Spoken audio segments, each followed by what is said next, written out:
Hello, everyone. My name is John Rayan, and I am the host of the Always Rec podcast.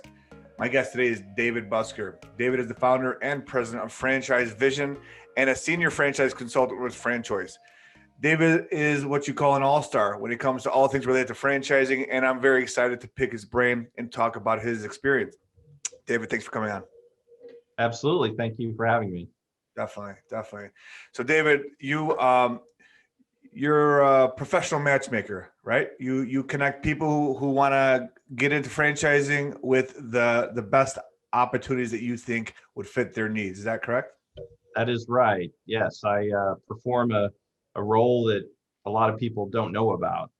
A lot of people are interested in franchising. It's kind of a mystery out there. They're curious about it, but they don't know. It seems to have a cloak of kind of invisible mystery around it, and a lot of people don't know how to research it, ask the right questions, and so we provide a service to help kind of unmask that, help people understand what their criteria is, match them to brands. So it kind of reverses the normal process people go through when they instinctually start it. So who pays you? The person who is looking for the franchise, or the company, or how does that work? So, my compensation is, I would say, one of the best analogies on that front. Kind of two analogies I use. One is like an executive recruiter, right? So if you need to hire a CFO, or you need someone with a experience and a set of skills for your company, you may hire a recruiter, right? I mean, executive recruiter, because you need to filter all the thousands of people that may want to apply, and get it down to kind of the top, 5 or 10 that match your criteria.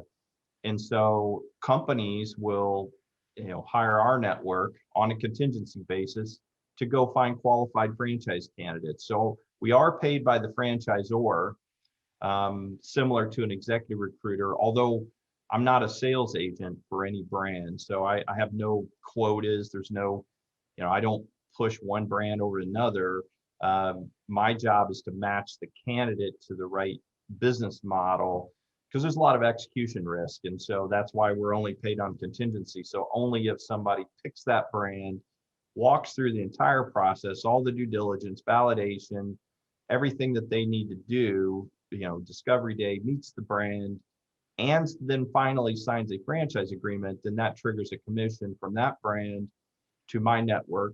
And then I am an independent contractor, have a contract with FranChoice, and then we split that commission. So kind of similar to an executive recruiter. The other analogy you might use is, if you think of a real estate transaction, your buyer's agent's going to help you find a house, right? Help you figure out how many bedrooms, bathrooms, school districts. If you're in a new city, you don't know much about it, you're probably going to rely on the services of a real estate agent to help you, guide you through that process, help you buy the house.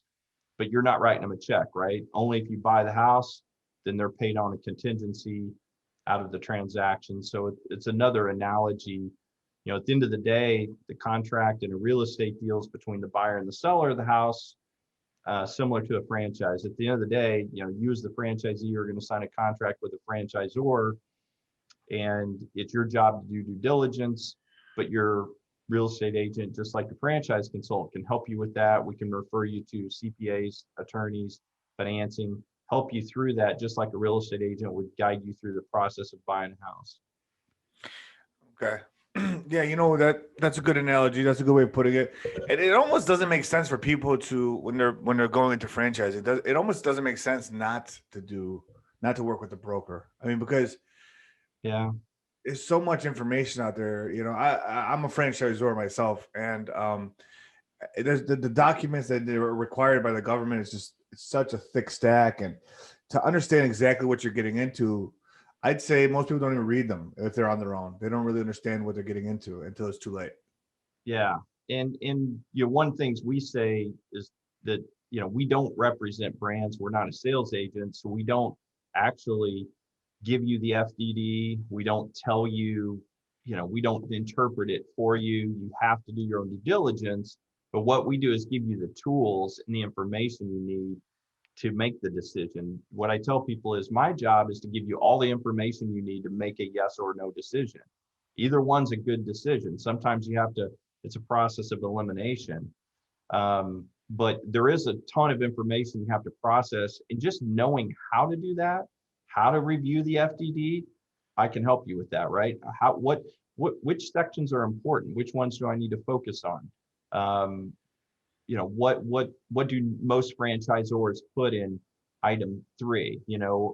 Understanding benchmarking, things like that. We can really help you as you go through that process, because it's a lot to process. It is regulated, so it naturally, when you start talking to a franchisor, you feel like, man, they're kind of holding something back, like it feels stilted.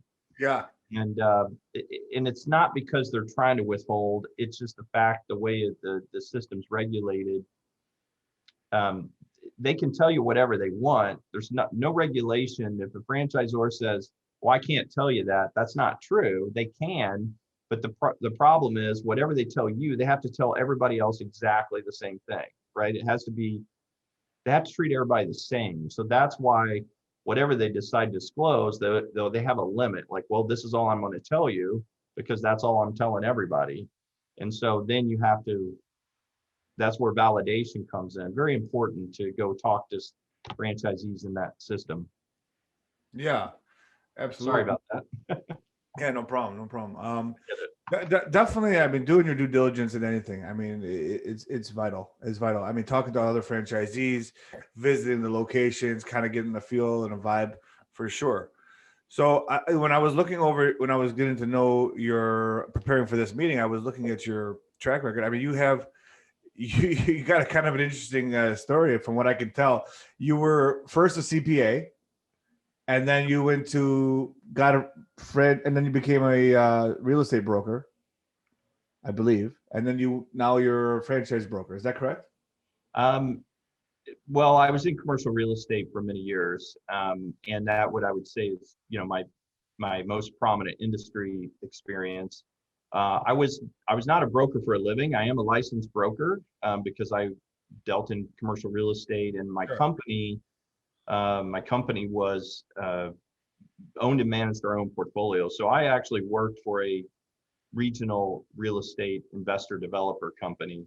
It was family owned. So I came on as CFO in 2004, promoted to CEO in 2007, and was CEO for 8 more years. Left there in 2015, and that's kind of when I made the transition to self-employment. And so I wasn't a broker for a living. I was actually CEO of a large real estate investment portfolio. And why did you decide this? I mean, and I'm just asking because I'm curious. Why did you decide to switch industries? Well, I think that's where what I do comes in. I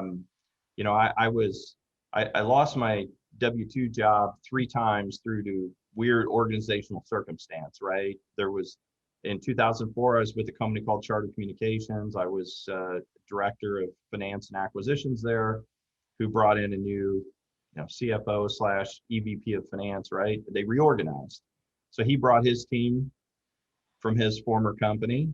Understandably, that happens. And I was just in the wrong seat that day.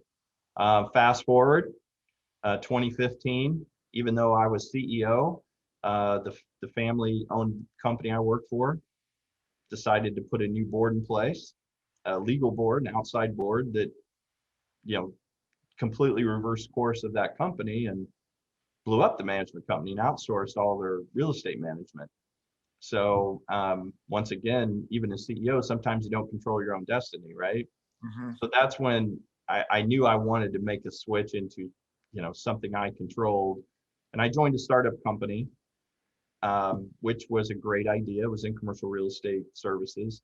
But at the end of the day, it was a startup, and, it didn't make it. And so that's when I said, third time's a charm. I'm moving to self-employment, and I had started a franchise of my own, a business as a franchisee when I was employed with that startup. And so when that company didn't make it. It's actually the first day that we opened my franchise business, which is a boutique fitness franchise. My boss emailed me and said, "Hey, we're out of money and today's your last day." And I said, "Well, I think today's my first day of being self-employed, so I'll never be fired again." Yeah. How I saw that cycling, it's a cycling franchise, right? You do, Correct. so you're not a full-blown gym. You're specifically a boutique gym for cycling. Correct. It's a indoor cycling franchise. It's the largest national indoor cycling franchise. Really, the only one with a national footprint.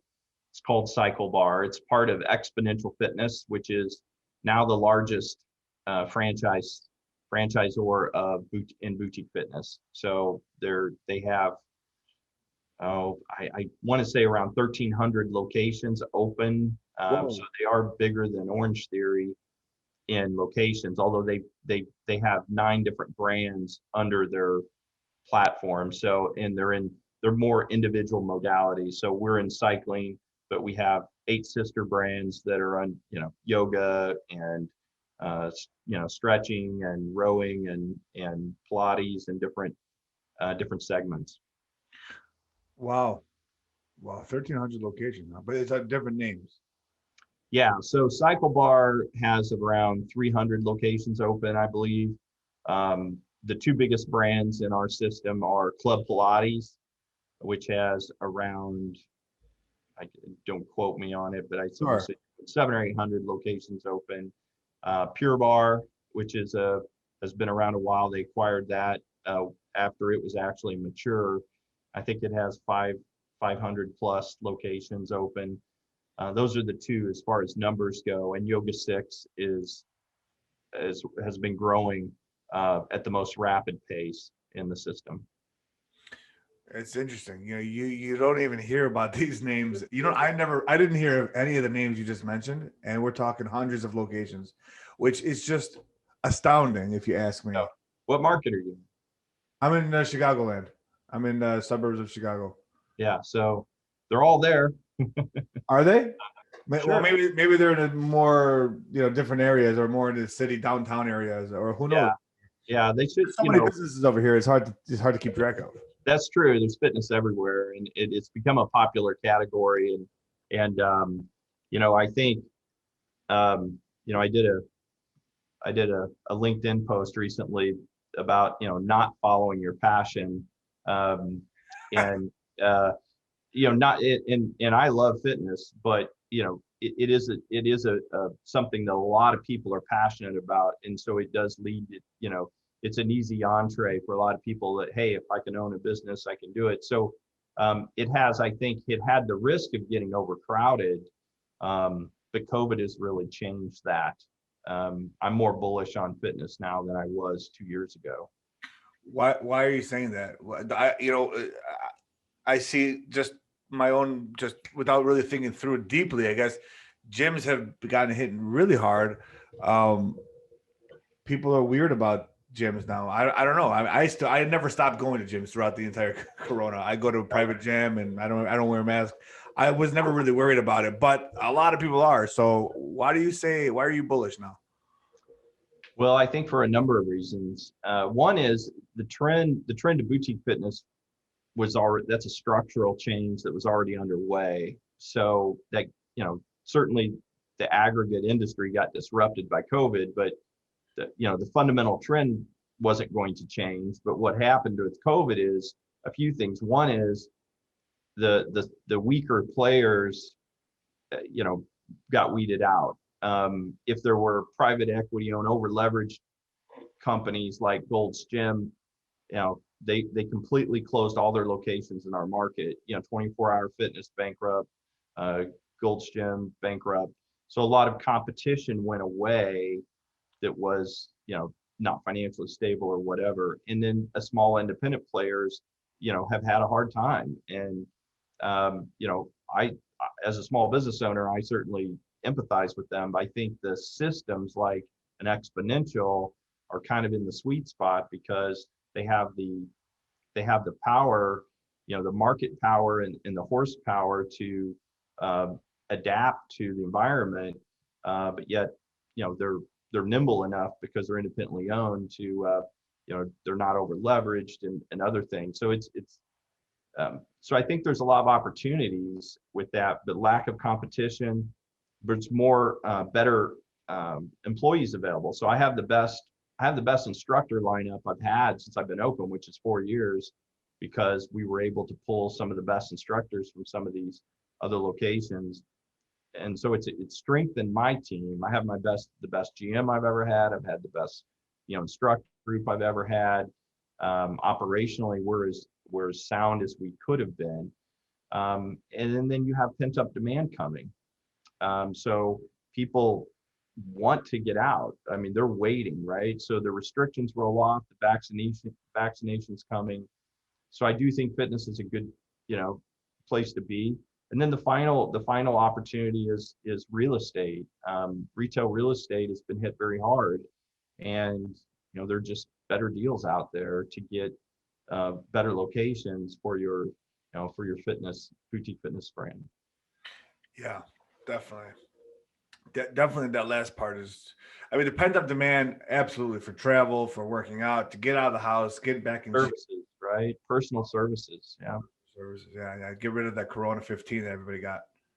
Right. Right. So what are the industries that you're seeing besides boutique fitness, which you've already said? What other industries do you feel are going to be really doing well in the next 4 to 5 years, the next half decade or decade? Right. Well, what I've seen and where I think franchising shines is in ubiquitous, everyday essential services that are fragmented. So if it's something where you need it in every market, every neighborhood, but it's a lot of mom and pops. It's the customer service particularly is spotty. We've all had contractors come to our house, or we have 5-hour windows, and we have all kinds. We get frustrated with the service levels or non-responsive communication, and those types of businesses. What I'm seeing that smart companies come in and essentially are consolidating that fragmented business that doesn't lend itself to a massive corporation, but it lends itself to, it needs a local owner, brand ambassador, but they bring technology platforms to it, improve the customer service, because a lot of people don't, they don't really care who does the technical service, whether it's, something in your yard or, working on your home or repair or whatever. But what they interact with is the customer service piece of it. And, I'm a fan of, hiring, franchise companies that, at my house, I know that there's a few brands that I work, like I had a problem with my refrigerator, and I said, you know what, I know this brand and this company, and they're really good. And I mean, the communication was there. They were exactly on time. They sent me a text, hey, so-and-so's on their way. They sent me texted me a picture of their name, their email, the follow-up, the dollar amount was what they said it was going to be. So that predictability, that customer experience is so good. It's almost surprising when you get it, when you get a great experience. And that's where there's a lot of service brands that have figured that out, and they're solving that problem through technology platforms and processes. And so it's just night and day. And an independent business is really very difficult for them to create those proprietary soft. They just can't afford to invest in that much, that big of a platform. But if you're spreading it over a national network, and then it's pretty affordable for us individually. Yeah. As an owner. Yeah, definitely. You know what I see? I see landscaping as a big opportunity. Landscaping Still very fragmented. Yeah, nobody. I mean, there's no franchises in that. It's very labor intensive, but they're always scamming people. Not all of them, but the ones I've dealt with, at least, they're always scamming people. They're not doing a great job at work. They're always saying they came more often than they did. You have to follow up with them constantly. They don't answer 90% of the time. and they're expensive. And I don't understand what the problem where the disconnect is. I feel like there's a big opportunity in landscaping, but yeah. I think you need to start a new franchise. No, I'm done. I got your opportunity to be an entrepreneur. Well, I'm in the pizza business. I'm in the marketing space. I have a podcast and I have 3 little kids. I'm done. I'm with you. There's only so many hours in the day. Yeah. I gotta take care of what I have. And actually, I'm in a great time. I'm in a great place right now because franchising is good. So Papa Ray's Pizza, my company, is growing. And we help. We have Always Direct Marketing, which helps franchisees across the country and restaurants across the country market to their region, to their area. And I also help my own franchisees. So everything's wonderful. And in this podcast, I get to meet interesting people and people in the industry, people like yourself who I learn from and I get to know, and then we connect and we become acquaintances for the next years to come, hopefully. Sure. So I'm wonderful. I love what I'm doing right now. And franchising is exciting because there's a lot of money behind it. There's a lot of interest. There's a lot of people who are sick of working for corporate America, where they treat you, you're a number, you're not a human, and they'll let you go at a drop of a dime, Yeah, it's not. It used to be a trade-off, right?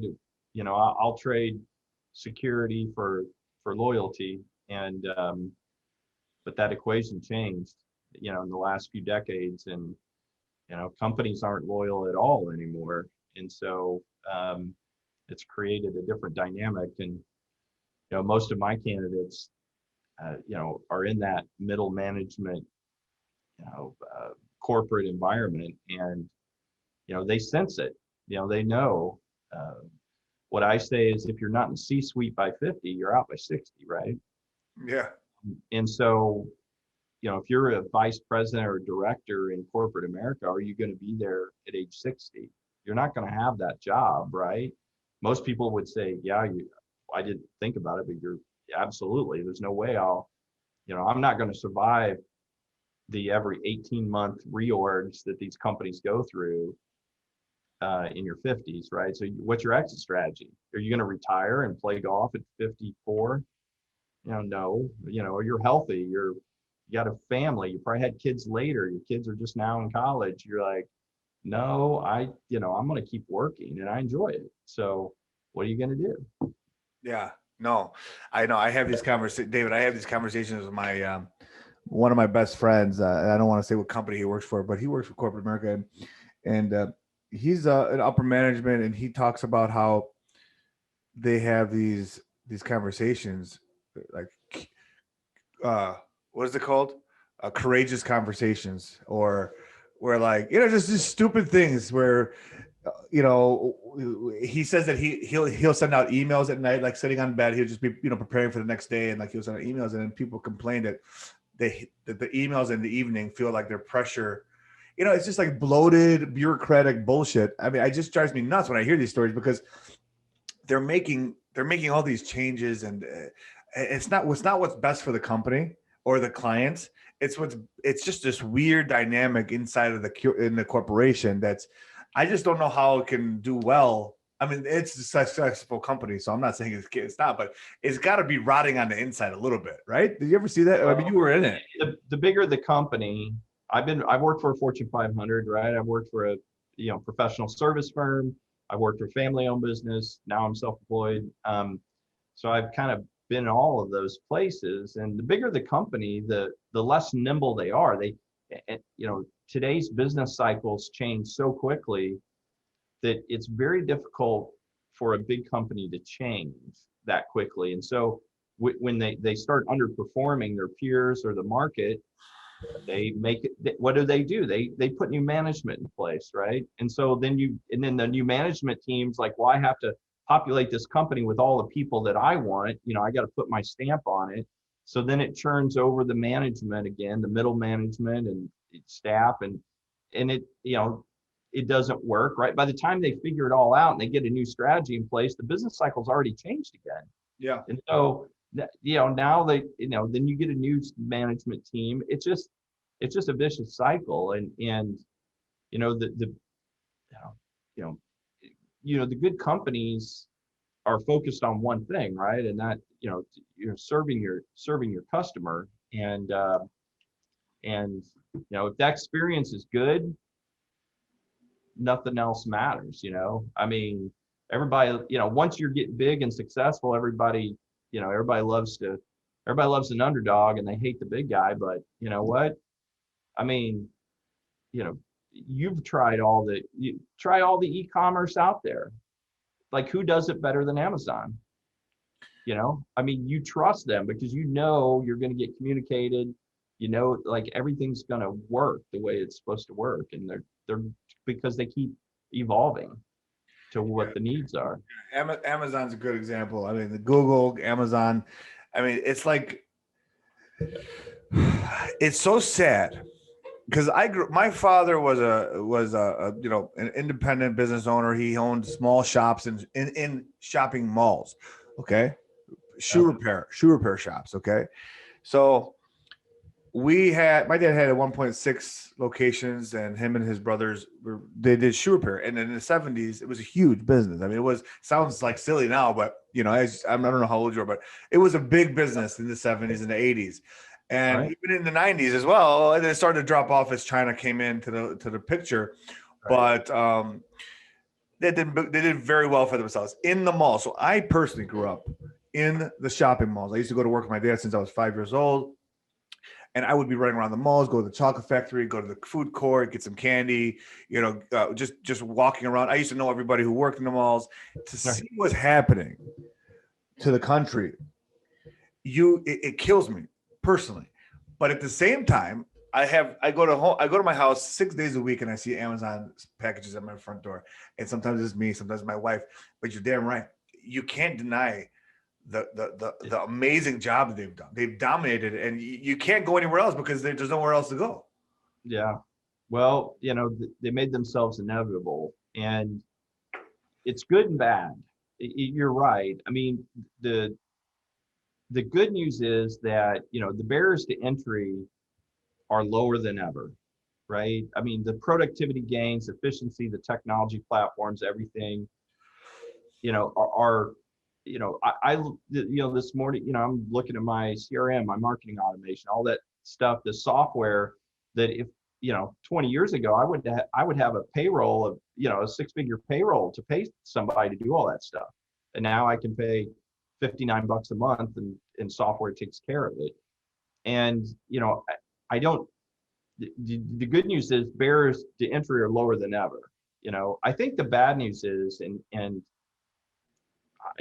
I'm a free market guy, but the bad news is on the internet, right? Because it is democratized, it's an open architecture, open to anybody. That if you're 1% better, you get 100% market share. I mean, if you're marketed and you're penetrated in your market and you're 1% better, you will eventually get 100% of the market will come to you. And that's what we see with Amazon. You can buy from, Walmart, Target, add them all up, and they're still a very small percentage, right, compared to Amazon. And even if they're very good, so it's a weird thing. It's good for the consumer, even though people, we haven't had inflation, we haven't had a lot of wage growth, but the standard of living has risen, right? Because now, I mean, everybody has the technology and the cell phone and Facebook or flat screen TVs or whatever your thing is, and it's the question is which is the best what is the best outcome. I'm not sure, but I think it's been interesting in the technology Yeah. growth. Yeah, David, I agree. I agree. Who knows what's right, what's wrong, how this is all going to play out. By the way, just real quick, what CRM do you use? Just curious. I use one called Pipedrive. Pipedrive? Okay, yeah, I've heard of it. Yeah, so 1%. So you say, I don't know. That's that's just your opinion, or is that a fact? I mean, That's just my opinion. I mean, I have no statistic on that, but my point is that because when everything, because there's no friction on the internet, right? The speed, it's kind of like capital versus labor, right? Labor is local. It's hard to move. It's sticky. It's like labor is local. If the plant shuts down, it's not like that labor can pick up and move to the new plant location, right? To a different city. But capital now they've lowered all the barriers. The capital moves around at the touch of a button, right? It moves. So yeah, capital's going to go where it gets the best return instantly. And then you have, the labor component, which is very sticky and hard to move. And the business cycle the companies that are succeeding are reflecting that in a way, I think, and the ones that are consolidating and making that, reflecting that. And I think if you don't have if your business isn't taking that into account, you need to. yeah. Well, so do you see, because franchising is killing it right now. Do you see franchising continue to grow, or do you see are we at a peak, or do you think it's going to continue to grow? Do you not see it slowing down? Because it's really it's bonkers right now, how hot it is. Yeah, it's a good question. I mean, it's, what we do, it's like anytime there's a lot of volatility in the marketplace and in the job market, it's generally good for us, whether the economy's good or economy can be bad. Those are opportunities, I think, for people that are in transition to look to do something else. But I think is that some of the factors we were talking about, that it's just very, very difficult to, a big company, a traditional company to continue on without changing all the time, and they're not set up to do it. So it just creates a lot of a revolving door for the employee base, right? It's not, I talked to a guy this week that he's been at one company his whole career, like 30 years or something. And that used to be a positive thing. He's now looking for, he's in transition. He's been there, 25 years or whatever. And it used to be a positive thing because they didn't want to say, oh, well, why'd you job hop? Why'd you move around? And now he's interviewed and people are like, well, you've only been at one place. That's, you don't have a breadth of experience. The whole mindset has shifted. And I think it's, people have more of a mentality that, I may work for myself. It's more and more becoming a gig economy. I have 3 kids in high school, and I'm telling them, like, you need to think of yourself as your own company. You need to be entrepreneurial because you might go your whole career and never get a W-2. Think about that for a minute. You might work your whole life and never have a W-2. I mean, there are a few people out there like that, right? They grew up in a family business and, never did anything else, maybe, perhaps. But now it's a real thing. You might, whatever your specialty is, you might come in and just start selling those services in a way. So I think for all those reasons, it folds into the franchising, whether it's you're a giggy worker or you're doing something else, that I think people are more comfortable, becoming more comfortable with the mindset of owning or doing something on their own, and not seeing corporate America as a security blanket anymore, because it's not, right? Yeah. They did away with pensions. They did, healthcare. Now it's become so expensive that even companies can't choke it down. What do you do? Yeah. Yeah. But back to what you just said about kids nowadays growing up, not being on W-2s.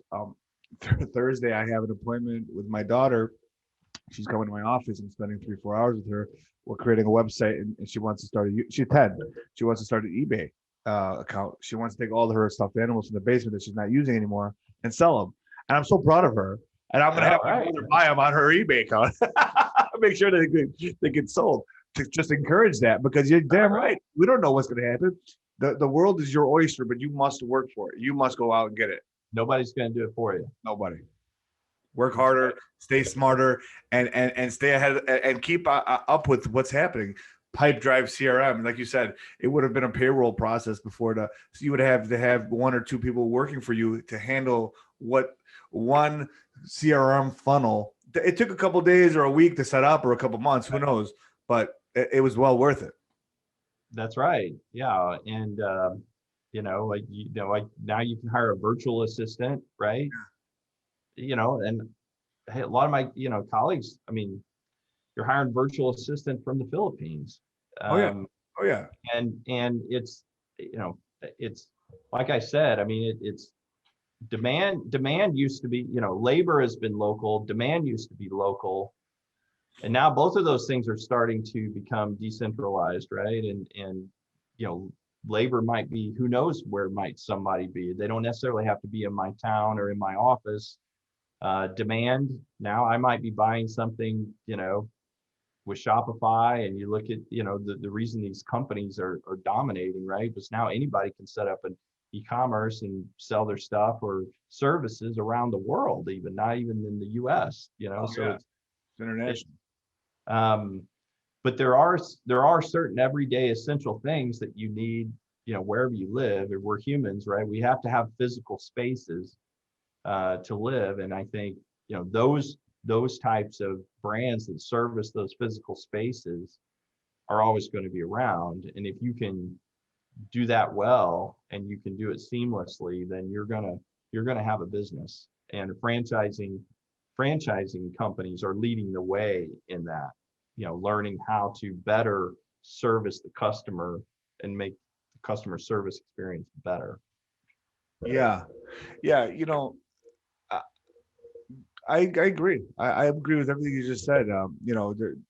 There's a lot of local service businesses that are fragmented, that need to be, somebody can see areas of opportunity there, combine them, add technology to them, wrap them up nicely, make sure it's consistent, and then scale it nationwide. I mean, and that brings me to your book, Franchise Vision. Right. Tell me about your book before we end our interview here, and tell me about the book and who should get that book. So, yeah, when I started consulting, I think, I'm a left brain, right? I'm a financial, a CPA.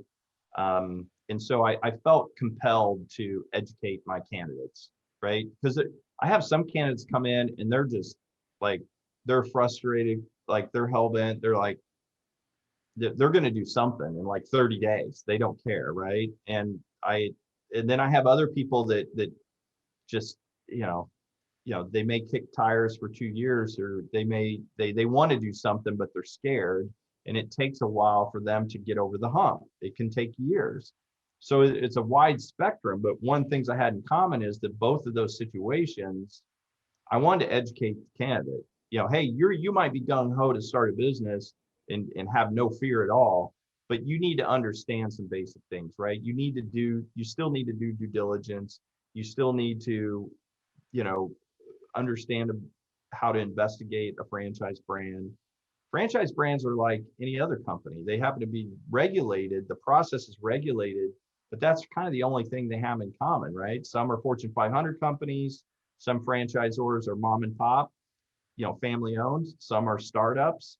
Some are private equity owned. And all of those have different flavors and cultures. And so I wanted to educate my candidates. And so when I started doing this, I would buy them my colleague's book. He wrote a good book too, but I would go to Amazon, right? I would buy the book, mail it to their address for each of my candidates that did a consultation. And, it wasn't about the money, although I did have to buy that book every time. And, I'm sure my colleague appreciated it.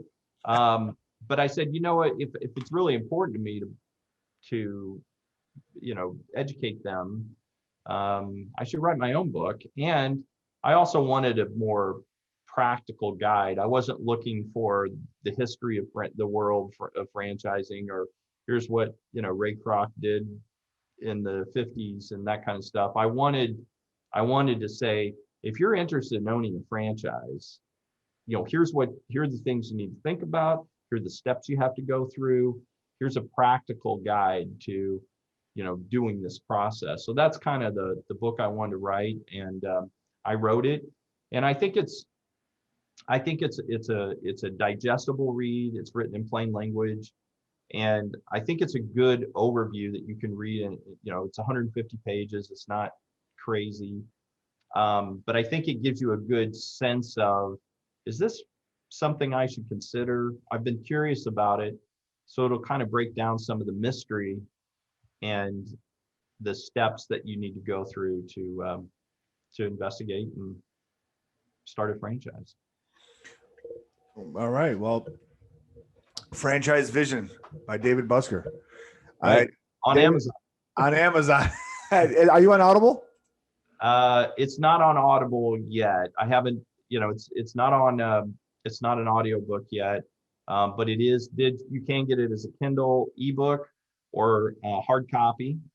And, for your listeners, if anybody is really interested in it, if you go to franchisevision.com/free, I'll put that out there. You can sign up from an email list and I'll send you a copy. Oh, that's beautiful. I appreciate that. Nothing like a free book, Right.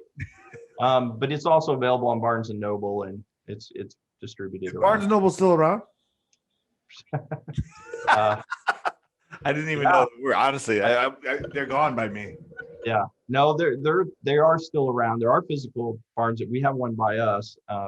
My daughter reads so many books. She's a bookworm, and she grew out of buying books in like third grade. We were like, we're going to the library. So we learned the library system because it was too expensive to buy books. But that's still her favorite place to go. She loves Barnes and Noble. So yes, they are around, but they do have a website, and you can certainly buy books on there. All right, cool. Well, David, I appreciate you coming on the show. I really enjoyed our conversation, and I hope to stay in touch. Hey, absolutely. It was a pleasure. Thanks, David. Take care. Hey, thank you. Take care. Bye.